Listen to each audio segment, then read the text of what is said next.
You have the goods. You have the goods. Because he's been able to dodge and weave on the ABC and NBC. No one's ever hit him in the face like this. Not even Rand Paul has been able to get in his face and point with the grant in his face. So then he's in trouble. Now you go in for the kill shot. The kill shot with an ambush, deadly. Because he doesn't see it coming. This is when you say, Dr. Fauci, you funded risky research at a sloppy Chinese lab, the same lab that sprung this pandemic on the world. You know why people don't trust you, don't you? Boom! He is dead. He is dead. He's done. Now, how you do that? 30 seconds. That's all you need. 30 seconds. Now, you get that footage to us. You get it to Fox.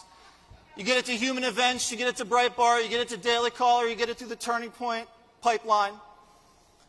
Imagine Tucker Carlson teases out of the A block. Coming up.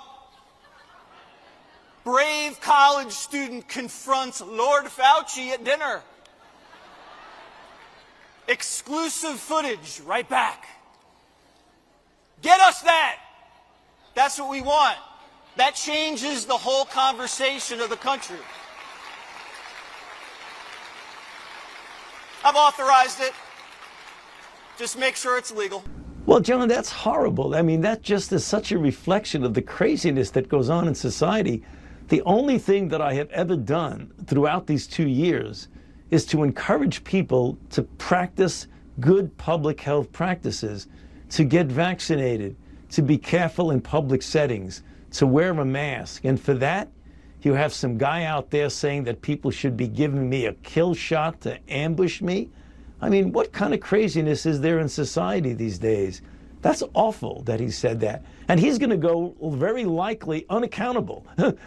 I mean, whatever network he's on is not going to do anything for him. I mean, that's crazy. The guy should be fired on the spot. This is Dr. Fauci responding to Fox host Jesse Waters, who is on stage at a Turning Point USA conference, which, as we know, is where you go if you want to be surrounded by other people who also aren't getting laid. Now, obviously, the point that Dr. Fauci picked up on is the hostile, threatening language used by Waters. Language like ambush, kill shot, deadly, dead.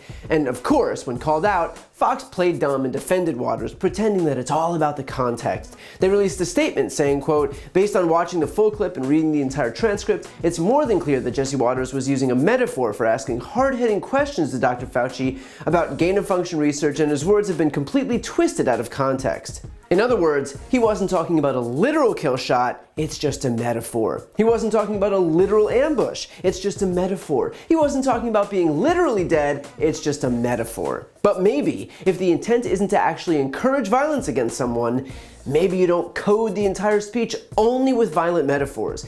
Maybe you'd have more plausible deniability if your every single metaphor didn't call for the guy to be slaughtered. Just, you know, for starters. And what makes this even worse is that Dr. Fauci has actually been open about the fact that he has received death threats.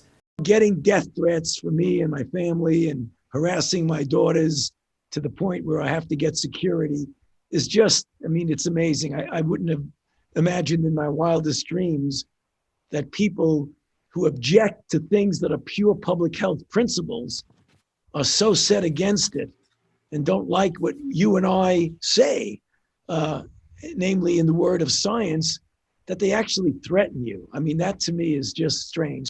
And yet this justification for violence shouldn't be surprising given that this is the party that's currently engaged in an all-out disinformation campaign to rewrite the events of history and pretend that January 6th was justified. Every time a Republican promotes the big lie, every time they refuse to say that Biden was elected legitimately, that there was fraud in the states, that there were irregularities, that the voting machines were rigged, that illegal votes were cast, what they are doing is offering a justification for an event that occurred in service of that lie. The whole point of January 6th was to use that lie to serve as a rationale not to certify the election. The point being that the violence isn't some unfortunate byproduct, it was the point. The fact is that all of this, from the thinly veiled threats against Dr. Fauci at this Turning Point conference to the outright carnage on January 6th, all of this is the result of the right attempting to not only normalize, but to glorify violence as a political tool. These are all part of an intentional strategy to bombard us with violence until it's no longer shocking, until it's normalized. Republicans applaud the insurrectionists as freedom warriors. They applaud Kyle Rittenhouse as a hero. They applaud Ashley Babbitt as a martyr. They applaud Lauren Boebert's open Islamophobia, even though it puts Muslim members of Congress live at risk. They applaud Thomas Massie and his family for posting their Christmas card looking like they're ready to lay siege to a war zone. This is a strategy to convince their supporters that violence is acceptable. And just like they resorted to violence after the big lie of 2020, their intention is to do it again in 2022 or 2024 if Republicans lose. Not for nothing, but if the GOP wasn't some shrinking faction of far-right despots with a massively unpopular agenda, they wouldn't need to resort to such desperate tactics. The fact that they have really does speak volumes. And finally, as for these attacks on Dr. Fauci specifically, the simple fact is this: Republicans need to attack him because their entire political philosophy revolves around vilifying someone to take any and all blame off of themselves. That's why, during the entirety of Trump's presidency, Republicans and Fox News and Trump himself continued to attack Hillary Clinton. It's because the only way they survive is if there's always a boogeyman handy to deflect the responsibility away from their own incompetence. Republicans know that if they can train your attention on their villains, then you'll be too distracted to focus on them. And by the way, this strategy is so obvious that Dr. Fauci himself pointed it out on national TV. If you look at the people who've died and or got hospitalized due to COVID, overwhelmingly those are people who have not been vaccinated. Those are data. Forget about me. Forget about the fact that I've been made the boogeyman of the far right. I mean, that's just the way things are when you have political divisiveness. But put that aside, put me aside, and look at the data. The data will speak the truth. And that's what this is about. This is about Republicans throwing Fauci under the bus because they need something to distract from their egregious incompetence.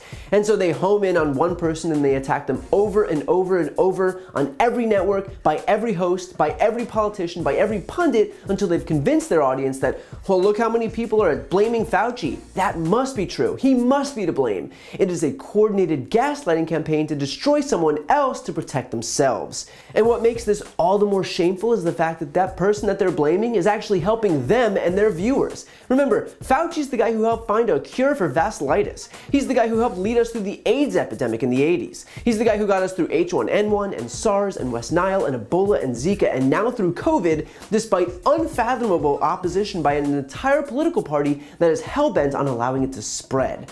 And yet now, because Republicans have so bungled their response to this pandemic, their strategy is to blame the immunologist? What a joke. So please, try to look beyond the politics, beyond the tribalism, and recognize the agenda of these Republicans who spend their days attacking someone who they owe their own health and safety to. Try to remember that the same people opposing safety measures have benefited from them themselves. It's because they'll sacrifice public health, your health, if it means they can notch a political win. To see more videos like this, click the subscribe button right here on this screen. And if you want to support my work, subscribe to my podcast, No Lie with Brian Tyler Cohen. I cover the most important stories each week, and my guest is always one of the top political figures, including Vice President Kamala Harris, Jen Psaki, Elizabeth Warren, Pete Buttigieg, Nancy Pelosi, Katie Porter, Cory Booker, and so many more. The podcast link is also right here on this screen, so give it a listen and subscribe on Apple Podcasts, Spotify, or wherever you listen to podcasts.